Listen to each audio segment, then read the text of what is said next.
Oh, 2006 Audi A4, 2-liter turbo. To be specific, it is a BPG engine code. It's got a coolant leak. Bottle's empty, got it under pressure. And I hope you can see this. Can you see all the crusties there? That's pretty bright. Can you guys, yeah, you can see a lot better. You see that like white crusty, the white crustiness of it? It's a sign that it's leaking pretty profusely, not obviously right now, but it has been leaking in the past, and that is a very common spot. This is the flange behind the head, or at the end of the head is what I call it.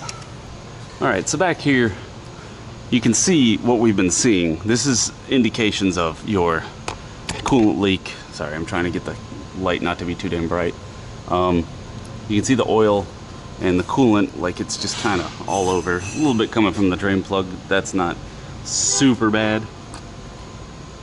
But you can see, say up there, you can see how it's like both crusty and oily.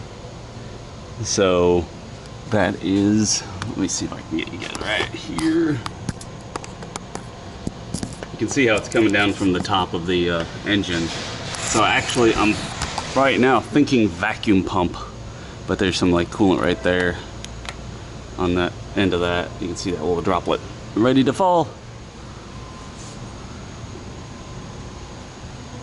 And so the problem being, it's really hard to see from under here.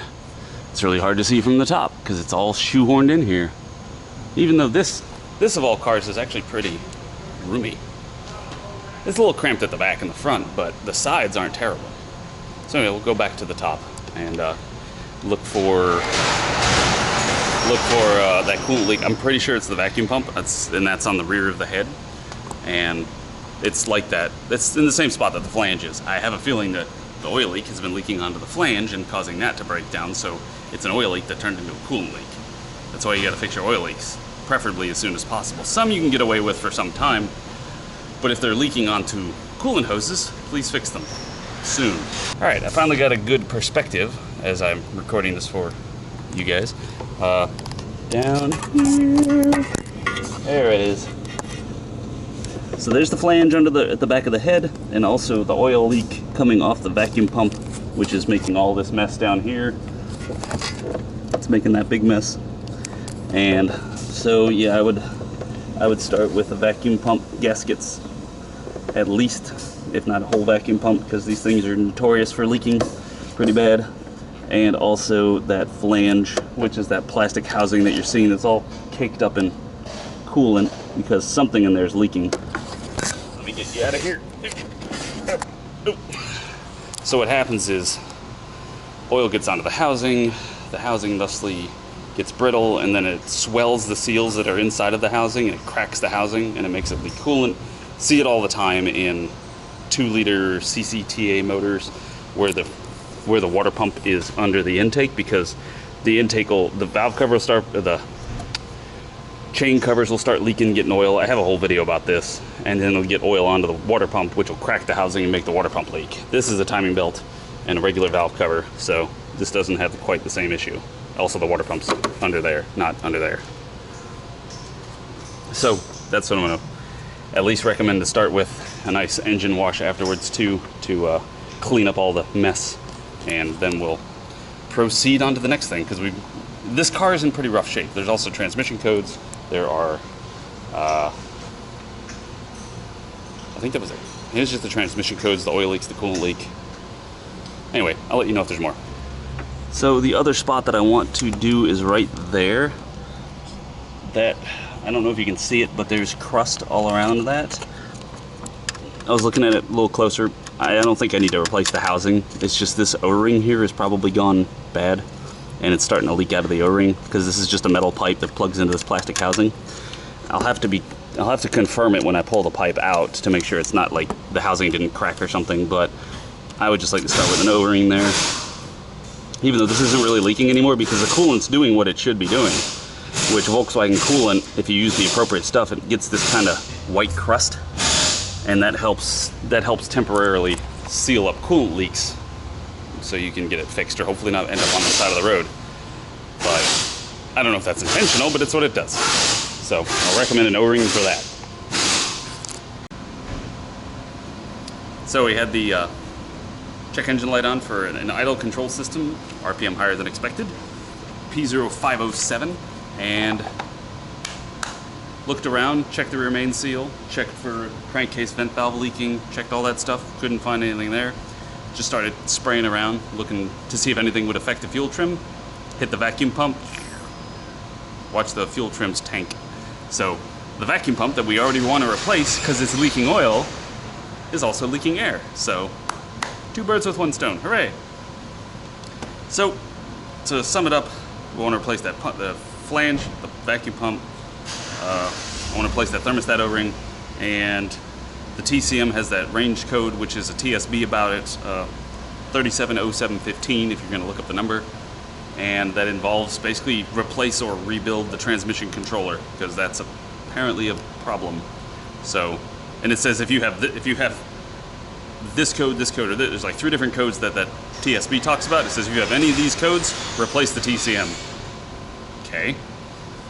Well, I mean, that's what it suggests, so I'm curious as to why exactly, but that's that. I don't know when we're gonna repair all this stuff, if I'm gonna do it today or next week or next year. I don't know, but I hope you've learned something interesting from this. All right, so we're doing this vacuum pump first. We're gonna get this out of our way. We immediately got this harness unclipped from its clips back there, and that gives you much better access to this whole thing. So I unplugged these. There's fuel pump, and this. Unplug that. There's a little bolt here that you got to get off to get the little metal plate out of the way. It's right there. It's hanging onto that wire, and that allows you to move everything out of the way so you can get to the 3 bolts. If you want to know what the 3 bolts look like or where they are, here's where they are. And it looks like, sorry, it's like that-ish. And it's sitting in the car like this. So 1 bolt right here, 1 bolt on the other side over there, and then 1 down here by my pinky. And this is the hardest one to get to. The other 2 are pretty straightforward. If you want to see how I get to this bolt, I have 1 hand holding the socket wrench on the bolt.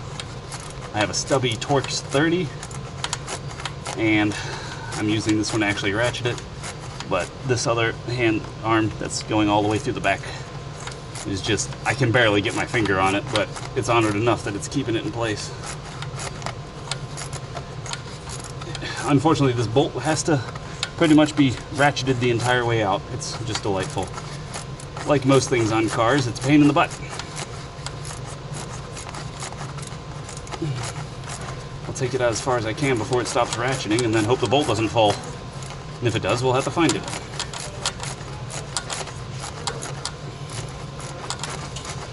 There it is. There's the spot where it won't ratchet anymore. So I can still feel the bolt. There we go. Now I'll reach down here and unthread it. Ta-da! There's that.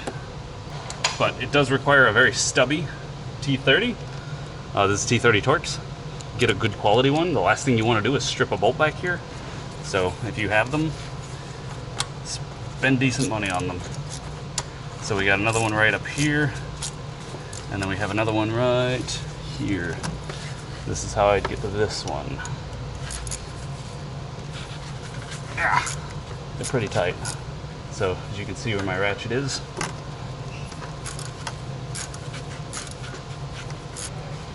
There we go.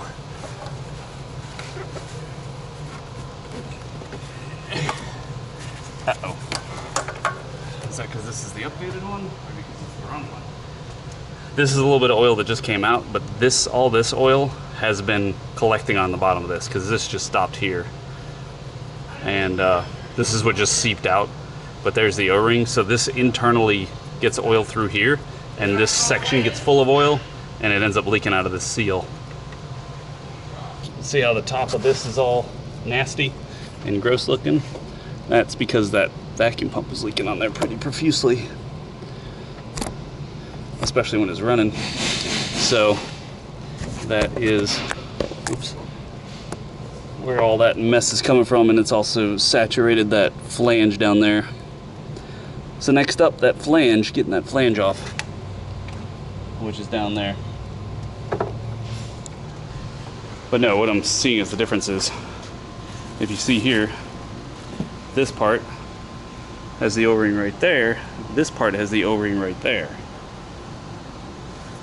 I'm not sure if that's because it's a different part number. Let's check. 06D 145 190E. This one's 100H. Oh, that's 100E. There you go. I can see it. It's not 190, it's 100. It's just messy. Oh, it's hot. So, it must be a updated part number. So let's work on getting that pump off, or the flange. The flange that goes in the back of the head. 2 bolts. I think it's, which way is it oriented? It's oriented this way. Engine, this. So we're gonna have 1 bolt up here, 1 bolt down here. I will let you know what type they are, but there's where the, it's probably more like this, because the heater line plugs into here.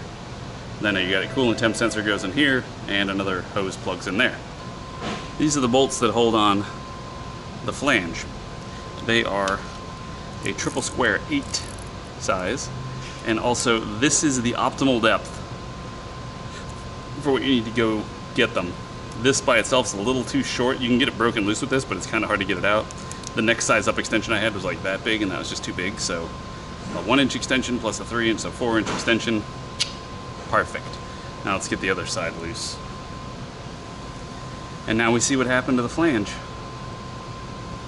Compare. What's missing? The entire part that holds on the rubber gasket. Means it's in there somewhere. Ah, there we go. There's the O-ring and the rest of the flange where it broke. There's the very flat O-ring. Ideally, I pulled this out with the pick tool. I pulled the O-ring out first and then popped the plastic off pretty easily. So instead of trying to pull the whole thing together, that's what I first tried to do, but it didn't want to go, and I also didn't want to risk gouging the head. I started digging at the gasket here to get it to let go, and it slowly started to roll, and then I finally got a good hook on it and popped it out, and then this just pulled out with your fingers. So, alright, well, I got the flange and the vacuum pump reinstalled. Everything's going good there. Now I gotta get to this O-ring that's going into the thermostat housing. Alright, so we got this O-ring changed. You gotta unbolt this little bolt here. This is part of this pipe. This is a little flange here, and then there's another bolt right here that is connected to the same pipe. You unbolt this, you unbolt this. You can really just wiggle this out of the way just enough to get this pulled back. However, to get this other pipe off, because the pipe that's got the O-ring is this one back here, not this one here. So there's 2 10s, one here, one on the other side. So unplug these connectors, pull them back, then take the connectors out of the bracket, which this is what that is. There's a little bracket. And then unbolt the 2 10s so you can take that entire bracket out. And then that's pretty much it. You can then wiggle this out of there and pull it off, and it'll give you enough flex to, you'll be able to get it out about that much, and it's enough that you can get a pick tool under it to get the O-ring out. I dropped the O-ring somewhere, it's somewhere down there, but the new one I got worked on there and then put it back in. So fantastic. It's really not that bad, but I did move the bottle out of the way. I moved the the charge pipe for the turbo. So those 2 big things to give yourself like a ton of room over here. This is also what you can do if you're doing any kind of work on this side. Move the bottle and move the charge pipe. So you just unplug the bottle. Don't forget to unplug this connector at the bottom for the bottle, or else you're gonna get here and it's gonna stop. So there you go. So that pretty much wraps up our coolant thing here. If there's anything changes, I'll let you know. This is I don't know, it's a VR6. well, at least some of the belt. So I'm gonna get this off, and we're going to find out what the hell happened up there. Stay tuned. We'll find out right in just a minute. Cool. Got the things down. Holy crap. What in the devil happened here? Coolant's leaking everywhere. Possibly power steering fluid too. What in the shenanigans happened here? This thing is oily. That thing's oily. That thing's covered in oil. Power steering fluid, it seems. The fact that this is like, it's wrapped itself around the crankshaft, or the harmonic balancer even. Oh yeah, that's good and around there.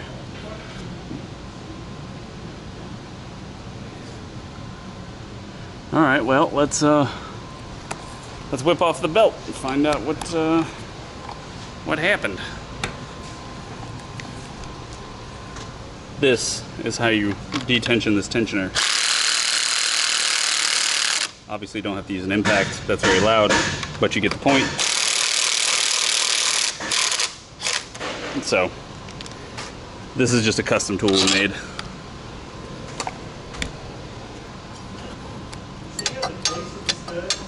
I don't think the water pump's any good. Call me old-fashioned. That's good. That's fine. Oh, alternator's fine. Oh, tensioner's fine. Yeah, man. This water pump has absolutely crapped the bed. How did he not hear that? Holy crap. Did that thing chew in anything? Nope. Anyway. This thing. So, went to vacuum it down with our vacuum fill. This is a vacuum fill tool. And what it does is it'll pull a vacuum on the cooling system so you can fill it up and get the minimum amount of air bubbles and not have to worry about bleeding it as much. However, the other great thing it's for is for checking for leaks. We found one. And it is the hose, it's the heater hose that goes up to there. I requested it when I sent in my parts list. They didn't give it to me because I don't know I guess he didn't see it. So we have a connector coming, which is going to come with a new O-ring. It's a quick clip, so it's a quick connect. It's not a quick off, it's a quick connect. So we're going to swap the ends on that, and that should seal her up and get her done. But everything else thus far, looking good. So that's going to be for that. You guys saw this. We actually got a new tensioner coming, but we have a new water pump coming and some other stuff, but that'll be a different day because this was just kind of a happenstance showed up. Tomorrow it's going to be an Audi 3-liter whole water pump job and everything like that. So I will try and record as much as I can and try and explain it as best I can, and hopefully we can figure it out well. And so I hope you enjoy that. Thanks for watching.